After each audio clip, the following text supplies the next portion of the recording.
because high school kids have not done a lot of online courses. Even adults, most of the adults haven't, right? They're just getting to that now. Is there a particular methodology they should use when they're doing online courses? Well, let's say they come on and they find, let's say somebody, we have a number of internships on our platform that kids will be applying for. One of them is grant writing, right? In fact, we talked about that earlier in the session today. Another one that they may be applying for are project management roles, marketing, or data science. Is there a technique or best practices that high school kids, especially high school kids, should follow to make sure they don't lose, interest, or they don't lose the momentum? We would love to hear your recommendation. Sure. Yeah. So I listed out a URL on one of those slides with the 8 tips, and I'll just kind of read out some of those tips in essence. So fundamentally, though, I think this generation is more online, accustomed to than even our generation in general. So they're definitely used to that. I think the key is, how do you just not distract yourself? And so when I think about that, you've got to, it's not any different from any other advice generally you give. Like, you've got to have daily goals for studying.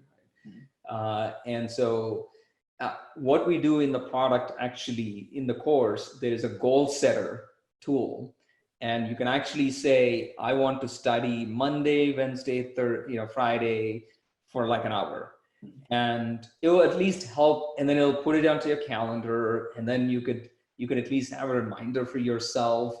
A lot of us, we're busy. We got 1,000 things going on.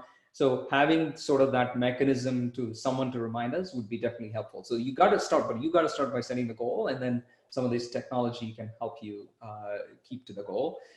Creating a dedicated study space, I think it's what I feel like, when we did the course, we all just kind of sat in the same place in the same room, but having sort of in the same place, having a dedicated space at home, so you're not like walking around and going around, like you got like all these other distractions coming in, so it's not your bed or it's not your sofa, but actually a dedicated space.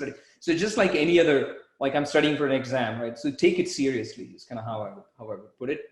And then keeping yourself accountable. So one of the ways to do that is tell others, what you're doing. So if you tell others, you're more motivated to actually finish it. Right. And so you could post your achievements too. So I got my kids the certification. It's actually pretty cool. Like, it's Coursera, but it's University of Michigan. I love it. Like, when we were growing up, there was no resource like this.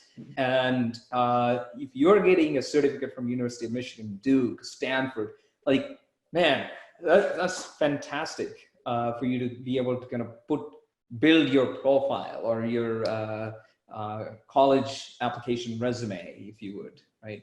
And so think of it that way as well. And then join the discussion. There are also discussion forums in those classes. So you're not alone at the end of the day. If you do have questions, you can post the questions, and you can get some additional help there. Doing one thing at a time. Our kids are enormous multitaskers, and good or bad. So I think, one thing I kind of, and we come from a generation like focus, and that's a constant fight inside the house. Like, you focus, and they're like, no, I can do 3 things at a time. I just don't know how much you get when you're trying to do 3 things, right? So doing one thing at a time, especially when you're trying to learn a subject, that's also a lot of these courses have been created by universities, right? University teaching staff and professors. They're not entirely designed for high school, in essence. The intro level are certainly a little bit more easier to kind of get in and do it. But so one thing it means that is it's going to be a little bit more advanced. It's going to push you a little bit more. And so if you can actually, be more focused, and then obviously take breaks, because the heart of the subject, and so Pomodoro technique, I think is great. I even bought a timer for my son who never uses it.